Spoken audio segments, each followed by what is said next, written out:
Well, here at Autosport International, there are many celebrities, many drivers, and we happen to have Dario Franchitti here. Now, it's incredible history. We're going to touch on how you got into motorsport too, but 4 times Indy champion, 3 times Indianapolis 500 champion. That's quite an achievement. Thank you. It was a lot of fun doing it. What was the biggest thing that you remember when you look back to your career? What's the fondest memory apart from those titles? Sounds cheesy, but I guess the people I met, the friends I made along that journey. That I'm still involved in racing, but not behind the wheel. But I would definitely say that there's been some great times along the way. And you still come to events like Autosports, presumably to catch up with old friends and to see what's going on in the sport for the future as well. Yeah, absolutely. There's a lot of old friends here today. It's amazing just walking around, seeing people I haven't seen in years.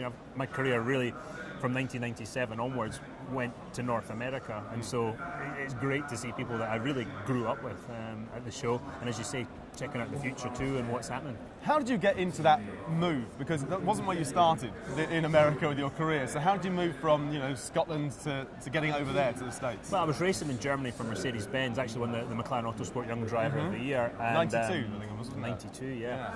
A long time ago. It was, wasn't it? Yeah. Yeah, and Mercedes called the guys at Autosport, Peter Fubester, Lawrence Foster, Andy Holbury, and said, we need some young drivers for our program, who should we look at? And they suggested me. So I drove for Mercedes for a couple of years, 94, 95, 96, and end of 96, the DTM championship basically closed down and priced itself into oblivion at that point, and Mercedes organised for me to go to America. I was going to say, but that's an interesting sidestep, isn't it, as well, if we're going to go from DTM, because you must have thought at some stage, what now?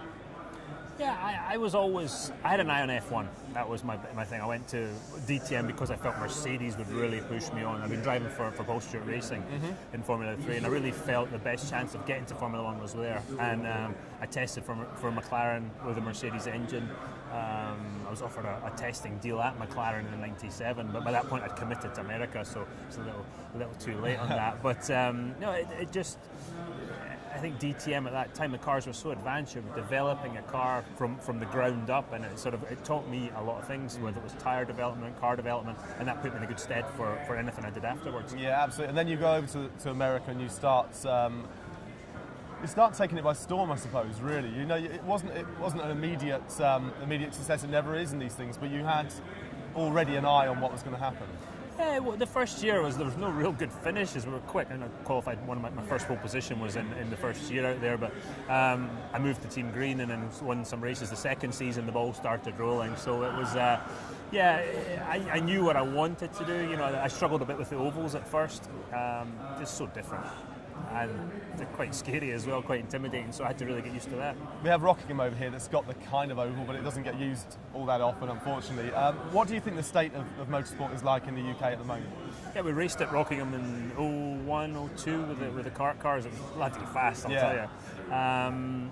The UK is doing very well. I mean, obviously the BTCC is a national series. The British GT Championship too.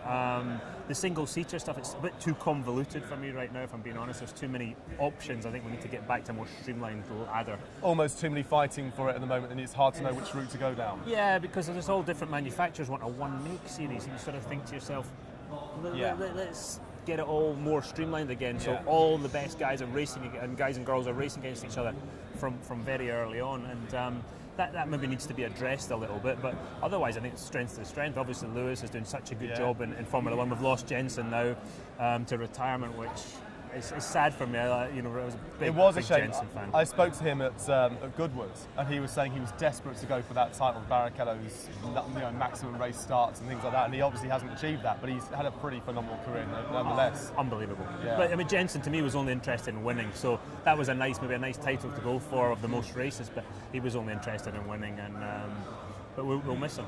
We certainly will. Of your 4 titles over in the States, which one do you hold as your favourite? Was it the last one? Was it the first one? Good question. They're all pretty special. Yeah. I think it's sort of. I guess it would be like sort of talking about your children and saying, okay, what's your most? They're all special for different reasons. Yeah. And, the last one was was not great actually, because that was when Dan Weldon died. So I kind of don't really think about that one so much. But the other three were pretty special. And it's a very unique thing, isn't it, to go from winning any championships really, but then going back and trying to retain that title. But you did that, you won it, you retained it twice afterwards. And that's really tricky, particularly because, as we know, the second you win something, everybody now wants to beat you. You become that person. But the hard thing was not to relax, you know. But I had an odd sort of path, I guess, because I won it in 07, the 500 in the championship. I went off to NASCAR in 08. Did that for sort of 6 months, and then never thought I'd come back to IndyCar, and decided, no, I want to come back to IndyCar. Came back to IndyCar, and then was fortunate enough 9, 10, and 11 to retain the championship. But that's as much about the people you're working with, because it's easy for everybody to relax when you've won that championship. I had something to prove in 2009, having a tough time in NASCAR. I had something to prove. But then to go back and do it in 10 and 11, the guys round about you, they just have that winning attitude too, and you've got to keep pushing, because the tendency is to relax once you've won one. And I was lucky I was with people, and I got into the mental attitude of, I want more, I want more. Well, that's what they say about champions though, isn't it? Champions don't relax. Once they've won one, they want the second one, they want a third one, and that's proven by how you did. I have to say, maybe not the best person to live with. You get so focused and so pernickety on every little detail, and you live it. I lived it for all those years, and I think it was a level of intensity I maybe didn't have before, but that's what it took. Yeah. What about superstitions? We have a lot of motorsports. We have a lot of sports people that have ridiculous superstitions. Did you have any? And do you look back and think, what was I playing at? No, none at all. What were yours? I mean, I found them more mind triggers than superstitions. Right. I'm trying to think if I'd get dressed left side first always, and get in the car from the left side. But the way when I got dressed, it was a mind trigger. Doing everything in the same way was comforting, because it became familiar. Whether that was superstition, I don't know. I'm trying to think if I ever put the right boot on first and took them off. I'm just looking over our shoulders here, and we've got interviews on the stage behind us. There's a couple of touring car guys that I know particularly well, and Gordon Shedden said he never had any superstitions. Matt Neal had loads, and it became a point of now Gordon now wears the same boots all the time. If he's winning, and if he's not winning, he changes his boots to last year's ones. And all right, yeah. Cards on the table here. I pretty much used the same. I was sponsored by Puma. I used the same Puma shoes.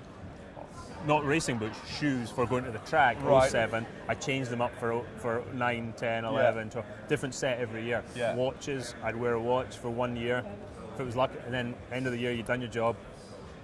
And if the season was going badly, the watch sometimes got pitched out early, but that's never a good thing. But it's the watch's fault. It was the watch's fault. It had nothing to do with anything else. Before we finish up, I'm just interested in finding out how it was learning IndyCar and learning NASCAR, with having spotters and people relaying where you are in the race, because with things like the Indianapolis 500, the positions change quite regularly until the last 40 laps, even less than last that. Lap. Yeah, last lap is when Last all the lap. mayhem happens.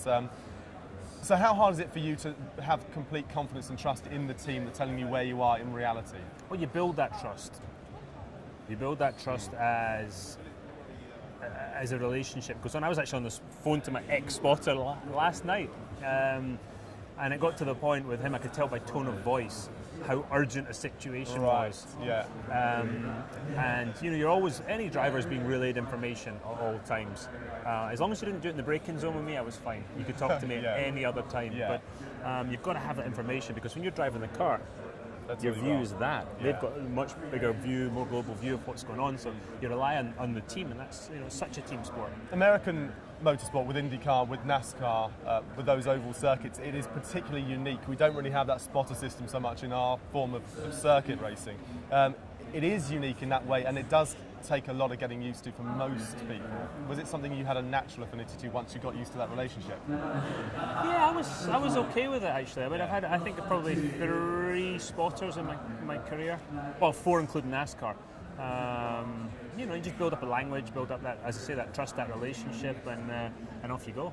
It's fascinating. I could talk to you for hours, but we know you've got to run off, and we've got to do loads of other things as well, and there's people behind making noise too. But thank you very much, ladies and gentlemen, Dario Franchitti.